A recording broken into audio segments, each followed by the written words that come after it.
ඉතින් සුබ දවසක් සියලු දෙනාටම යාළුවෝ. ඔන්න අදත් මම වීඩියෝ එකක් කරනවා කියාගින්න අයට වැදගත් වෙන කරුණු කීපයක් සම්බන්ධව දැනුවත් කරන්න. රයිට් අපි වැඩි කතා නැතුව කාරණේට වහිමු. මේක ඇත්තටම වැදගත් වෙන්නේ හෝම් බේස් කියාගියර්ස්ලා විදිහට වැඩ කරන අයට. තමන් සේවයෙන් ඉවත් යන බලාපොරොත්තු වෙමින් ඉන්නවා නම් ඒකට තියෙන ක්‍රමවේදය මොකක්ද කියන එක තමයි මම පැහැදිලි කරන්න යන්නේ. ඊවා එක නිකුත් කරලා තියෙන. රයිට් මම කරුණු එකින් එක පැහැදිලි කරන්නම්. හරි අපිට හිතුණලාට ලෙඩාව දාලා ජොබ් එකෙන් යන්න බෑ. ඒකට ක්‍රමවේදයක් පීවකින් හඳුන්වලා තියෙනවා. මේ ක්‍රමවේදයට අනුව තමයි අපි ජොබ් එකෙන් යන්න ඕනේ. ඒකට කියන්නේ අපි prior written notice එකවත් පූර්ව ලිඛිත දැනුම් දීම. ඒ කියන්නේ අපි ජොබ් එකෙන් යන්න පෙර අපි සේවා යෝජකයවත් එම්ප්ලොයර්ට දෙන්න ඕන පූර්ව ලිඛිත දැනුම් දීම. මේ ලෙටර් එකක් දීලා තමයි අපි සේවයෙන් යන්න ඕන. නැතුව එහෙම ගියොත් ඒක අන්ලීගල් වැඩක්.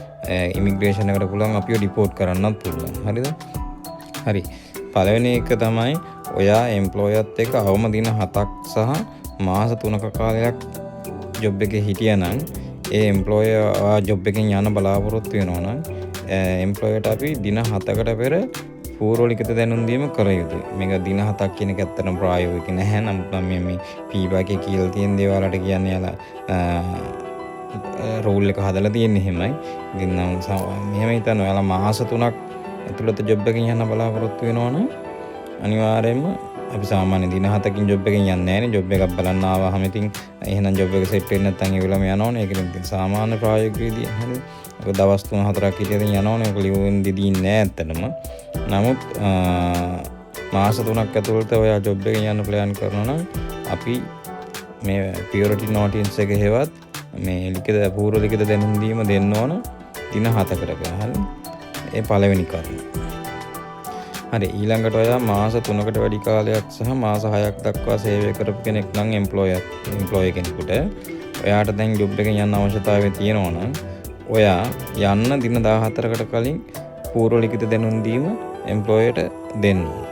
ඒ දෙවෙනි කාරණය. හරිද? හරි තුන්වෙනි අවස්ථාව තමයි ඔයා මාස 7 සිට අවුරුද්දක් දක්වා කාලයක් එම්ප්ලොයර් කෙනෙකුට වැඩ කරා නම් ඔයාට එතනින් පස්සේ ඔයාට යන්න අවශ්‍යතාවයක් ඇති වුණොත් ඒ කියන්නේ මාස 7න් පස්සේ මාස 8කින් මාස 9කින් මේ වගේ කාල සීමා අවුරුද්දක් දක්වා රයිට් ඒ කාල සීමාවකදී ඔයාට යන්න අවශ්‍යතාවයක් ඇති වුණොත් එම්ප්ලොයර් එකකින් එයා මේ පූර්ව ලිඛිත දැනුම් දීම කරන්න ඕන දින 21කට පෙර. දින 21කට පෙර ඔයා මේ පූර්ව ලිඛිත දැනුම් දීම එම්ප්ලොයර්ට ලබා දෙන්න. ඊළඟ අවස්ථාව තමයි ඔයා අවුරුද්දකින් පස්සේ එම්ප්ලොයර් කෙනෙක්ගෙන් යන්න ප්ලෑන් කරනවා නම් අවුරුද්දකින් හෝ දෙකකින් තුනකින් අවුරුද්දකින් පස්සේ මොනියම් අවස්ථාවකදී එම්ප්ලොයර් කෙනෙක්ගෙන් ඔයා යන්න ප්ලෑන් කරනවා නම් ඔයා අනිවාර්යයෙන් මේ පූර්ව ලිඛිත දැනුම් දීමේ ලෙටර් එක දෙන්න ඕන මාසෙකට. හරි එහෙනම් ඔයාලා දැනුවත් වෙන්න නැතිනේ.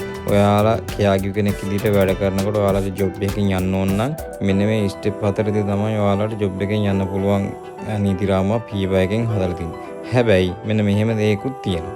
ඔයාලා එක පීබාකින්ම තමයි කියන්නේ ඔයාලට මොනවා හරි අසාධාරණයක් අපයෝජනකාරී සෙක්ෂුවල් පැත්ත සෙක්ෂුවල් හරාස්මන්ට් එකක් ඒ වගේ දෙයක් වෙනවා නම් ඔයාලට මෙහෙම ලියුම් දෙන්න ඕනේ. ඒ වගේ හදිසි අවස්ථාවකදී ඔයාලට ජොබ් ඒජන්සියත් එක්ක කතා කරලා අනිවාර්යෙන් ජොබ් එකකින් යන්න chance එක තියෙනවා right.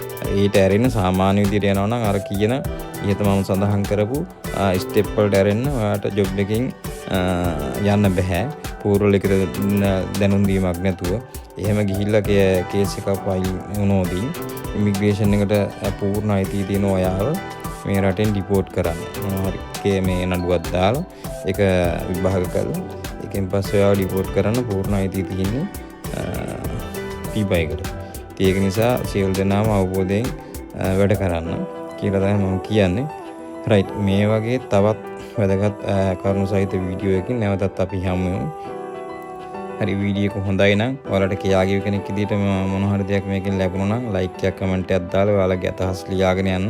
තවත් මේ වගේ වීඩියෝ එකක් කරන්න ඔයාලගේ මොටිවේට් එක තමයි වැදගත් වෙන්නේ. එහෙනම් ගිහින් එන්න සියලු දෙනාටම ජය වේවා.